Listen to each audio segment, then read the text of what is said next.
Friends, आज जब मैं अपने फेसबुक वॉल को स्क्रॉल कर रहा था तब मुझे एलिमेंटर की कम्युनिटी में एक क्वेश्चन दिखा कि हम जब भी कोई वर्ड गूगल पे सर्च करते हैं तो गूगल में ऐसे ऑडियो के बटन्स आ जाते हैं जिसको क्लिक करके हम उस वर्ड का एग्जैक्ट प्रोनाउंसिएशन सुन सकते हैं।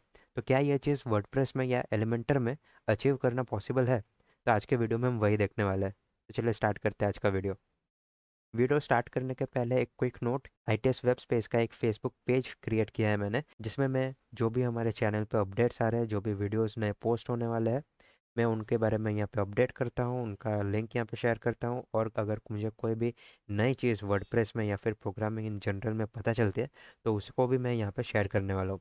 तो आईटीएस वेब स्पेस को आप फेसबुक में ज़रूर फॉलो कीजिएगा।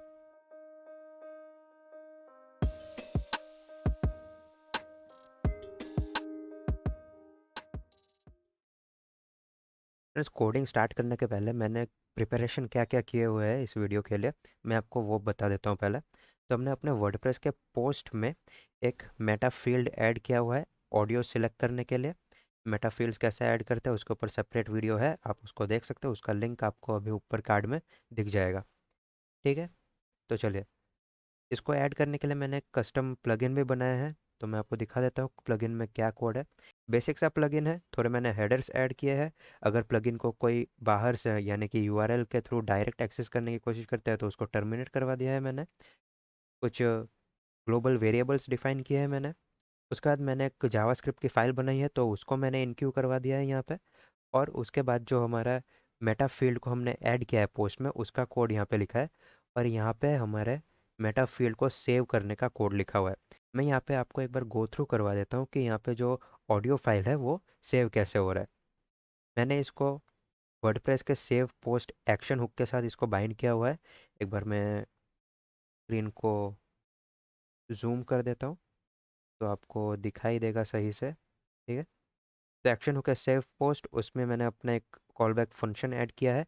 उस कॉल बैक फंक्शन के अंदर सबसे पहले मैं चेक करवा रहा हूँ जो हमने फाइल अपलोड किया है उसमें कोई एरर है कि नहीं है, यानी कि अगर वो नॉट इक्वल टू ज़ीरो है तो फिर हमें उसको रिटर्न करवा देना है। सॉरी, अगर वो नॉट इक्वल टू ज़ीरो है तो हमें उसको रिटर्न करवा देना है। ठीक है, उसके बाद मैंने यहाँ पे चेक करवाया, अगर कोई एरर नहीं है फाइल में तो फिर हमें अपने अपलोड का कोड जो है उसे रन करना है। एक्चुअली एक काम कर सकता है, ये जो मैंने यहाँ पे सेकंड टाइम चेक करवाया कि एरर है कि नहीं, उसको आप यहाँ पे ओमिट कर सकते हैं। नीचे वाला ब्रैकेट के मैं हटा देता हूँ, क्योंकि हमने यहाँ पे ऊपर एक गार्ड स्टेटमेंट लिखा हुआ है। अगर हमारे फाइल में कोई एरर होता भी है तो वो यहीं से रिटर्न हो जाएगा।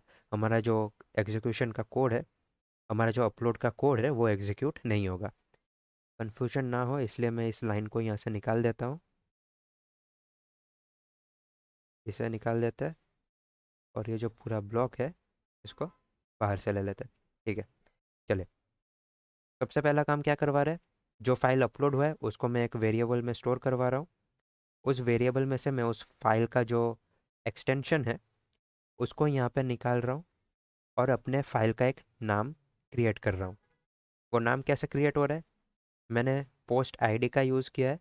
पोस्ट आईडी, उसमें डॉट और ई एक्स टी में क्या है, जो हमारे फाइल का एक्सटेंशन होगा मैंने ई एक्स टी में उसे स्टोर करवाया है।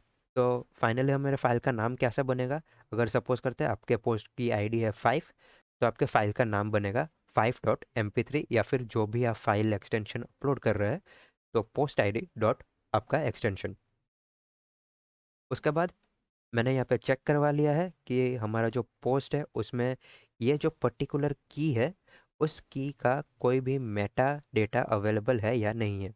अगर कोई मेटा डेटा अवेलेबल नहीं है तो जो हमारा फाइल अपलोड बिट्स वाला फंक्शन है उसे रन करना है। हमारा जो फाइल का कंटेंट है वो हमें सर्वर पे अपलोड करना है, और जो अपलोड हुआ फाइल है उसको मैंने यहाँ पे एक वेरिएबल में स्टोर करवाया है। उसका जो यूआरएल है उसको मैंने ऐड पोस्ट मेटा के थ्रू एक मेटा डेटा में स्टोर करवाया है। और उसी फाइल का जो सर्वर पाथ है उसको मैंने अलग से एक और मेटा डेटा में ऐड करवाया है। अगर कोई मेटा डेटा पहले से एग्जिस्ट है, यानी कि हमने पहले से कोई फाइल अपलोड किया हुआ है इस पोस्ट में, तो हमें क्या करना है, जो भी हमने फाइल अपलोड किया है उसका हमें पाथ गेट करवाना है। ध्यान रखिए, यहाँ पे हमने यूआरएल और पाथ दो चीज़ स्टोर करवाई थी, तो उसका हम पाथ गेट करवाएंगे। उस पाथ पे जो भी फाइल है उस फाइल को हम डिलीट कर देंगे अपने सर्वर पे से। उसके बाद जो फिर से हमारा अपलोड वाला कोड है, हमने उसी को यहाँ पे लिखा हुआ है। ठीक है, तो ये हो गया कि फाइल को कैसे अपलोड किया है हमने। इस फंक्शन को मैं कोलैप्स कर देता हूँ। अब हमें आगे का काम करना है। हमें एक शॉर्ट कोड क्रिएट करना है जहाँ पे हमें एक बटन मिलेगा जिसको क्लिक करते ही हमारी जो ऑडियो फाइल है वो प्ले हो जाए। ठीक है, तो चलिए करते हैं ऐड शॉर्ट कोड।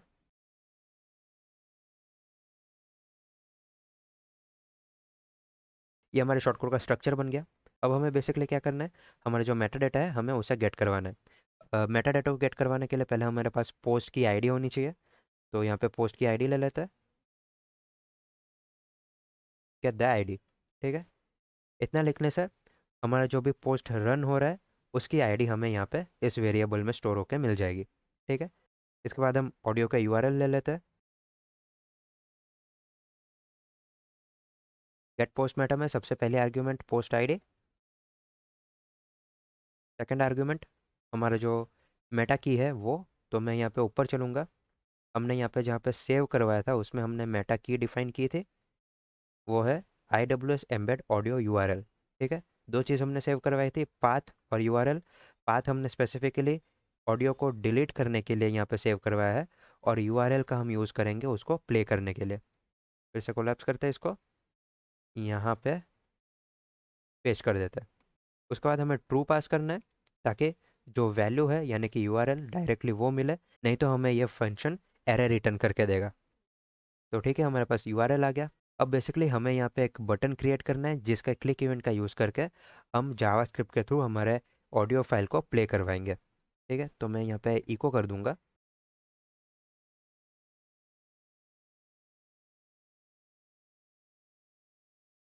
ये हमारे पास ये बटन आ गया। अब मैं काम करता हूँ, इस शॉर्ट कोड को लेता हूँ, अपने पोस्ट में चलते हैं, और यहाँ पे स्टार्टिंग में इस शॉर्ट कोड को पेस्ट कर देता हूँ। ठीक है, ये हो गया। अपडेट करते हैं इसे। Update failed, the response is not a valid Jason. ठीक है, इसको हम थोड़ी देर में सॉल्व करते हैं। इसके पहले जो हमारा पोस्ट है उसको हम एक बार ओपन करके देखते हैं। तो मैं यहाँ पे जाऊँगा परमा लिंक में और इस लिंक को यहाँ पे ओपन कर लूँगा।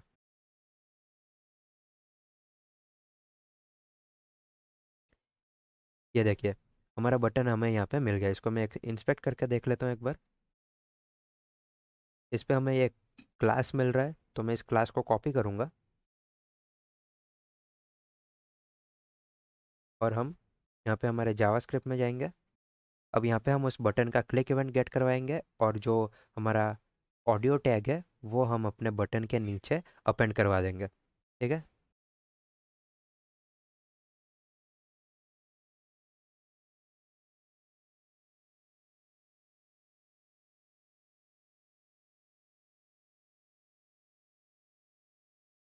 अब देखिए, यहाँ पे हमने ऑडियो का यूआरएल गेट करवाया है और यहाँ पे एक ऑडियो टैग के लिए वेरिएबल बनाया है। तो आपको कन्फ्यूजन हो सकता है कि ऑडियो का यूआरएल हम कैसे गेट करवा रहे हैं। तो हमने jQuery disk dot data URL का यूज़ करवाया है। तो क्या होगा, हम अपने जो बटन है उसमें एक डेटा एट्रीब्यूट ऐड कर सकते हैं। तो मैं लिखूँगा डेटा डैश यूआरएल। आपने जो यहाँ पे स्ट्रिंग पास किया है आपको सेम चीज़ यहाँ पे लिखना है। ठीक है, डेटा डैश उसके बाद जो आपने स्ट्रिंग पास किया है सेम चीज़ आपको वही लिखनी है, इक्वल टू करके यहाँ पे हम अपना जो ऑडियो यूआरएल है उसे पास कर देंगे। ठीक है, ये हो गया। अब हमारे बटन पे हमें ऑडियो का यूआरएल मिल जाएगा, तो हमें अपने जावास्क्रिप्ट में इस फंक्शन के थ्रू इस वेरिएबल में अंदर पास हो जाएगा। ठीक है, अब हमें ऑडियो का टैग क्रिएट करना है, तो HTML में जो हमारे ऑडियो टैग थे उसे यूज़ करेंगे। उसके लिए आप W3 स्कूल का ऑडियो टैग का ये पेज है उसको रिफ़र कर सकते हैं। मैं यहाँ से इस ऑडियो टैग को यहाँ पे कॉपी कर लूँगा, यहाँ पे पेस्ट कर देंगे। अगर आपको मल्टी लाइन में इसे रखना है तो आप क्या कर सकते हैं, इसको मल्टी लाइन में रहने दीजिए, लेकिन आपका जो ये स्ट्रिंग है इसको आपको बैक टिक के अंदर लिखना होगा। सिंगल कोट में आपके मल्टी लाइन स्ट्रिंग्स नहीं पॉसिबल है, इसलिए हमें जो ये टैग है उसको अगर आपको मल्टी लाइन में लिखना है तो आपको बैकटिक का यूज़ करना होगा। ठीक है, तो यहाँ से मैं एक सोर्स को हटा दूंगा, और जो ये सोर्स है इसमें मैं वापस से बैकटिक यूज़ करूँगा। इसमें अपेंड करेंगे हमारा जो ऑडियो यूआरएल है उसको। ठीक है, ये हो गया। अब यहाँ पे आता है जे क्वेरी, जो हमारा ऑडियो टैग है उसको हम करेंगे इंसर्ट आफ्टर। तो किसके बाद इंसर्ट करना है, जो हमारा बटन है उसके बाद। तो यहाँ पे मैं डॉलर टीज को पास कर दूंगा। ठीक है, तो क्या हो रहा है यहाँ पे, हम पहले अपना ऑडियो का यूआरएल गेट करवा रहे हैं, उसके बाद हम अपना ऑडियो टैग जनरेट कर रहे हैं, और उस ऑडियो टैग को हम अपने बटन के बाद यहाँ पे अपेंड करवा देंगे। यहाँ पे एक टैग है म्यूटेड, इसको निकाल देते हैं, नहीं तो हमारा जो ऑडियो है वो म्यूट हो जाएगा। तो ठीक है, चलते हैं एक बार ब्राउज़र पे, रीलोड करते हैं इस पेज को। एक बार मैं आपको इंस्पेक्ट करके दिखाता हूँ जो डेटा एट्रीब्यूट है उसे। हमारे पास यहाँ पे डेटा यूआरएल में कुछ भी नहीं आ रहा है, तो यहाँ पे ब्लैंक रिटर्न हो रहा है डेटा यूआरएल में हमारे पास। एक बार देखते हैं उसका क्या प्रॉब्लम है, लेकिन उसके पहले एक बार इस पर क्लिक करते हैं। देखिए, ये जो हमारा ऑडियो फाइल है वो यहाँ पे हमारे पास अपेंड होके आ गया है यहाँ पे, लेकिन इसमें कोई अभी सोर्स पास नहीं हुआ है क्योंकि हमारा डेटा यूआरएल ही यहाँ पे ब्लैंक है। तो इसे ठीक करते हैं, क्या प्रॉब्लम है देख लेते हैं। पीएचपी में जाता है, get post Meta, post ID हमने पास किया है, एम्बेड यूआरएल पास किया है हमने, और ट्रू पास किया है।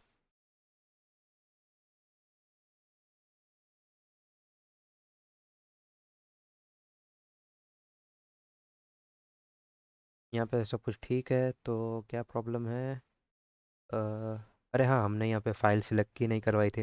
ओके, ठीक है, फाइल सिलेक्ट करवा लेते हैं। ऑडियो प्ले करवाने के लिए फ़ाइल होना ज़रूरी है, तो इसको ले लेते हैं, अपडेट। बिल्कुल सही है, यहाँ पे ये अपडेट फेल्ड ही आना था क्योंकि एक बहुत बेसिक सी चीज़ है जो मैं भूल गया हूँ आपको बताना। यहाँ पे हमने जो शॉर्ट कोड क्रिएट किया है वो शॉर्ट कोड यहाँ पे हमने इको करवाया है, लेकिन कोई भी शॉर्ट कोड कभी भी इको नहीं करवाना होता है, उसे करवाना होता है रिटर्न।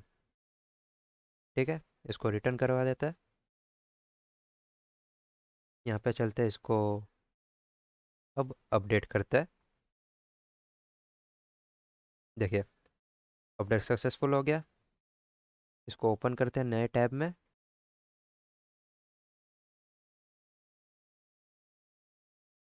अब एक बार मैं इंस्पेक्ट करता हूँ यहाँ पे ऑडियो बटन पे। देखिए, हमारा जो डेटा यूआरएल है वो हमें यहाँ पे, पूरा जो ऑडियो का यूआरएल है वहाँ हमें मिल गया है। ठीक है, तो ये ऑडियो का यूआरएल मिल गया हमें यहाँ पे। अब एक बार मैं बटन पे क्लिक करता हूँ। देखिए, यहाँ पे हमारा ऑडियो ऐड हो गया और वो यहाँ पे ऑटो प्ले भी हो गया। लेकिन क्योंकि मेरा रिकॉर्डिंग सॉफ्टवेयर सिस्टम के साउंड्स को रिकॉर्ड नहीं करता है तो आपको इसकी आवाज़ नहीं आएगी। लेकिन आप ये कोड ट्राई कर सकते हैं, मैं ये कोड का डाउनलोड लिंक आपको डिस्क्रिप्शन में दे दूंगा, तो आप वहाँ से इसको डाउनलोड करके अपने स्टेज साइट्स में इसको ट्राई कर सकते हैं। Hi friends, this is future Tanuj here. Friends, actually जब मैं ये वीडियो एडिट कर रहा था तो मुझे ये ध्यान में आया कि अगर हमारा यूज़र इस प्ले बटन पे 2-3 बार क्लिक कर देगा तो ये देखिए जो ऑडियो फाइल्स है वो यहाँ पे अपेंड होते चले जाएंगे। तो इसको कैसे सॉल्व करना है वो एक बार जल्दी से देख लेते हैं। मैं यहाँ पे कोड में चलूँगा, और मैंने जहाँ पे हमारा ये बटन ऐड करवाया था, मैं इस बटन के बाद एक स्पैन ऐड कर दूंगा, और मैं इस पेन को एक क्लास दे दूंगा, AWS ऑडियो। और हम जावास्क्रिप्ट में जाएंगे, और जहाँ पे हमने ये इंसर्ट आफ्टर करवाया था उसके जगह पे हम इसको थोड़ा चेंज करके यहाँ पे jQuery दिस डॉट सिबलिंग्स का यूज़ करेंगे, और उसमें हम फाइंड करवा लेंगे हमने अभी जो क्लास यहाँ पे ऐड करवाया था उसको। ठीक है, हमने सिबलिंग को फाइंड कर लिया, और उसके अंदर हम HTML जो है उसमें हमारा ऑडियो टैग पास कर देंगे यहाँ पे। चले, ये हो गया। एक बार रिलोड करते हैं यहाँ पे। अब अगर यूज़र इस प्ले बटन को क्लिक करता भी रहता है तो हमारा जो ऑडियो फाइल है वो रिप्लेस होता रहेगा। तो फ्रेंड्स, ये था आप अपने वर्डप्रेस के पोस्ट में ऑडियो फाइल्स कैसे ऐड कर सकते हैं और किसी बटन के क्लिक पे आप उसको प्ले कैसे करवा सकते हैं। फ्रेंड्स, आई होप आपको ये वीडियो अच्छा लगा होगा, कुछ नया सीखने के लिए मिला होगा आपको। अगर आपको कोई भी डाउट हो, कोई क्वेश्चन हो, तो प्लीज़ मुझे कमेंट बॉक्स में ज़रूर पूछिए। मैं पूरी कोशिश करूँगा कि आपके सारे डाउट्स का आपको सोल्यूशन दे सकूँ। चलो फ्रेंड्स, मैं हूँ तनुज पात्रा, मिलते हैं अपने नेक्स्ट वीडियो में, तब तक के लिए take care and good bye.